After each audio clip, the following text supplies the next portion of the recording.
एक छोटे से गांव में एक किसान देवधर रहता था। वह अपनी खेती का कार्य बड़ी मेहनत और दिल लगाकर करता था, परंतु वह अत्यंत लालची था। वह हर समय धन व सोने के सिक्कों के सपने देखा करता था। की एक पत्नी थी जिसका नाम यशोदा था। उसकी भगवान में बहुत आस्था थी और वह भगवान से हर समय यही प्रार्थना करती थी कि हे भगवान, मेरे पति के धन के लालच को कम रखना, वह हर प्रकार से मेरे परिवार की रक्षा करना। देवधर व यशोदा का एक पुत्र रोहन था। वह देवधर व यशोदा को अत्यंत प्रिय था। रोहन एक चतुर परंतु शरारती लड़का था।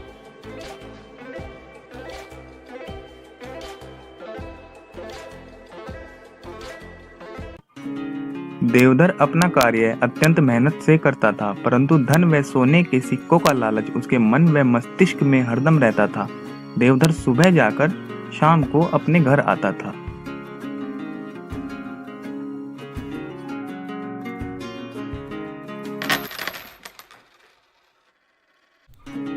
मैं घर आ गया यशोदा। अरे, आ गए हैं आप? ये लो आपकी चाय।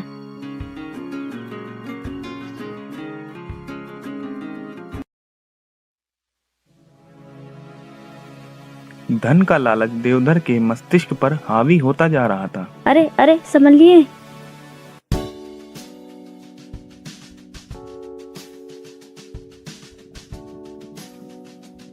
एक दिन गांव में सुबह से ही वर्षा हो रही थी, परंतु देवधर सुबह सुबह ही अपने खेत के लिए निकल गया।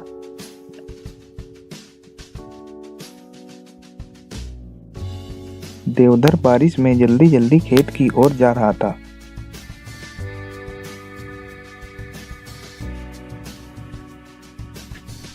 वह खेत पहुंचने ही वाला था, तभी उसे एक आवाज सुनाई दी। वहां पर एक सुंदर सी स्त्री थी जिसके बाल पेड़ में फंसे हुए थे। देवधर बहुत हैरान था और वह बोला, आप कौन है देवी और आप यहाँ कैसे? आप मुझे इस बंधन से मुक्त करें, मैं आपको जो चाहोगे वह वरदान दूंगी। देवधर के मन में धन का लालच बहुत था। देवधर बोला, अगर तुम दे सकती हो तो मुझे यह वरदान दो कि मैं जिसे छू दूं वह सोने की हो जाए। ठीक है, जल्दी करो। देवधर ने उसे तुरंत खोल दिया। अब आपकी बारी।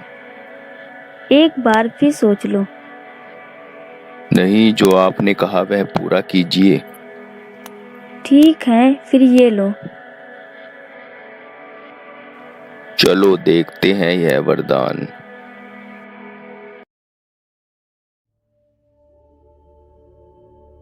देवधर अपने खेत पहुंचा। उसने जैसे ही अपनी कुदाल उठाई वह सोने की हो गई। देवधर बहुत खुश हुआ। देवधर अपने घर की ओर जा रहा था। उसने रास्ते में एक बड़ा सा पत्थर देखा। उसने उस पत्थर को छुआ और वह पत्थर भी सोने का हो गया और देवधर खुशी से हंसने लगा। देवधर खुशी खुशी अपने घर पहुंचा।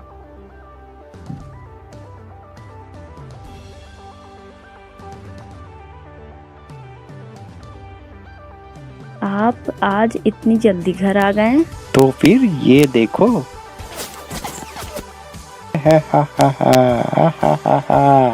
अरे, ये तो चमत्कार है।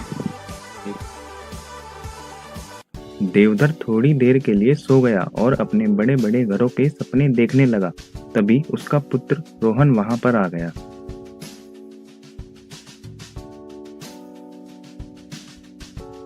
अरे, ये स्टूल सोने का कैसे हो गया? पापा उठो, पापा उठो, पापा उठो, पापा अरे उठो। मेरे प्यारे बेटे, कहाँ थे अब तक तुम? पापा, ये स्टूल सोने का कैसे हो गया? ये तुम्हारे पापा के हाथों का चमत्कार है बेटे, चमत्कार। तो फिर अब मेरा चमत्कार देखो पापा। हे हा हा, हे हा हा, हे। तुम्हें क्या हो गया बेटे? तुम कैसे हो गए? अब मैं क्या करूं? तुम पहले जैसे जल्दी से हो जाओ। वह तुरंत भागकर उसी जगह की ओर भागा जिस जगह उसे वह स्त्री मिली थी।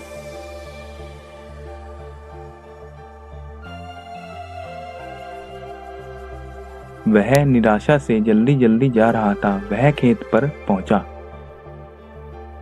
और वह ऊपर की ओर देखकर बोला, अरे प्रभु, ये क्या हो गया? मेरे लालच ने ही मेरे बेटे को खा लिया। अब मैं क्या करूं प्रभु, रास्ता दिखाएं।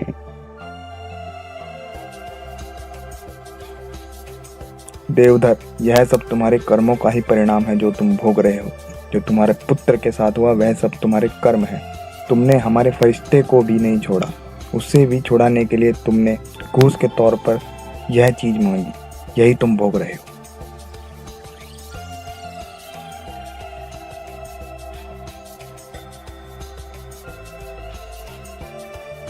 देवधर अपने घर पहुंचा और उसने देखा कि उसका पुत्र रोहन बिल्कुल सही हो गया था। अरे बेटे, तुम तो सही हो गए। ये चमत्कार कैसे हो गया? पापा, आपके जाते ही मैं बिल्कुल सही हो गया था।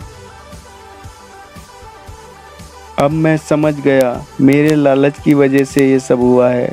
भगवान ने ये मुझे एक बहुत बड़ा सबक दिया है। अब मैं कभी भी जीवन में लालच नहीं करूँगा। इस कहानी से हमें यह शिक्षा मिलती है कि हमें देवधर की तरह अत्यधिक लालच नहीं करना चाहिए, चाहे वह किसी भी प्रकार का हो, अन्यथा हम भी देवधर की तरह विकट कठिनाई में पड़ सकते हैं।